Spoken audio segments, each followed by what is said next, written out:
சக்தி திமுக ஆட்சியில குழந்தைகளுக்கு பாதுகாப்பு இருக்கா? இந்த தீய சக்தி திமுக ஆட்சியில நீங்க நிம்மதியா இருந்தீங்களா?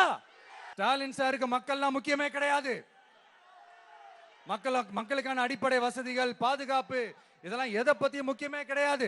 அவருக்கும் இந்த திமுக அரசுக்கும் இந்த 5 வருஷத்துல என்ன முக்கியம் தெரியுமா? குடும்பத்தோடு சேர்ந்து கொள்ளையடிச்சதுதான் முக்கியம். நான் முன்னாடியே சொன்ன மாதிரி டாஸ்மாக்ல மட்டுமே இது வரைக்கும் 1000 கோடிக்கு மேல ஊழல். இது வெளியே தெரிஞ்சது. வெளியே தெரியாத வரைக்கும் இன்னும் எவ்வளவு இருக்குதோ.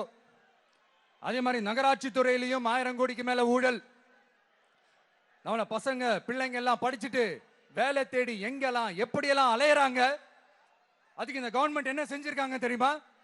இந்த நகராட்சி துறையில வேலை வாங்கி தரதா சொல்லிட்டு கோடிக்கணக்கான பணத்தை லஞ்சமா வாங்கிக்கிட்டு தகுதியானவங்களுக்கு வேலை வாய்ப்பை இல்லாத அளவுக்கு பண்ணிருக்காங்க. இதெல்லாம் எவ்வளவு பெரிய ஒரு ஏமாத்து வேலை. அதனால நம்ம தம்பி தங்கைகளே, உங்களுக்கான வேலை வாய்ப்பு இல்லாத இந்த ஸ்டாலின் சார் சர்க்காரை என்ன பண்ணலாம்? தூக்கி வீசி அறிவோமா? உங்களுக்கு பாதுகாப்பு இல்லாத, உங்களுக்கு வேலை வாய்ப்பு இல்லாத இந்த தீய சக்தி திமுக அரசு என்ன பண்ணலாம்? தூக்கி வீசி அறிவோமா? அடுத்து வண்டியா வச்சிருக்கிற பணத்தை என்ன பண்றதுன்னு தெரியாம இப்ப உங்க எல்லார்கிட்டையும் கொடுத்து எப்படியாவது ஜெயிச்சிடலாம்னு கனவு காணிட்டு இருப்பாங்க. நான் முன்னாடியே சொன்ன மாதிரி எல்லாத்தையும் வாங்கிக்கங்க. வாங்கிக்கிட்டு அவங்க காதுலயே விசில ஊதி அனுப்புங்க. எப்படி?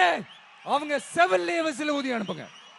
எப்படி ஸ்மார்ட்டா நம்மளை ஏமாத்தி கொள்ளையடிச்சாங்களோ, நாமளும் ஸ்மார்ட்டா இந்த திமுக அரசுக்கு வேட்டு வைக்கணும். வைப்பீங்க தானே? உங்களுக்கும் நம்மளுடைய ஜென்சி கிட்ஸுக்கும் நான் சொல்லிக்கிறது ஒண்ணுதான். ஏப்ரல் 23ஆம் தேதி காலங்காத்தால பக்காவா ரெடி ஆயிட்டு உங்க ஓட்டர் ஐடி கார்டை கையில் எடுத்துக்கிட்டு முதல்ல பூத்துல போய் நின்னு அந்த விசிலுக்கு நேரா இருக்கிற அந்த பட்டனை ஒரு அழுத்துங்க. உங்க வீட்டுல இருக்கிற ஒவ்வொருத்தரையும் அழைச்சிட்டு போங்க.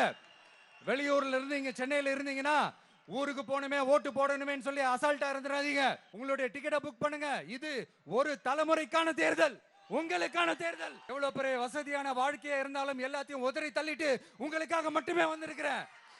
உங்களுக்காக நன்றி கடன் செலுத்துறதுக்காக மட்டுமே வந்திருக்கிறேன். எல்லா வழிகளையும் தாங்கிக்கிட்டு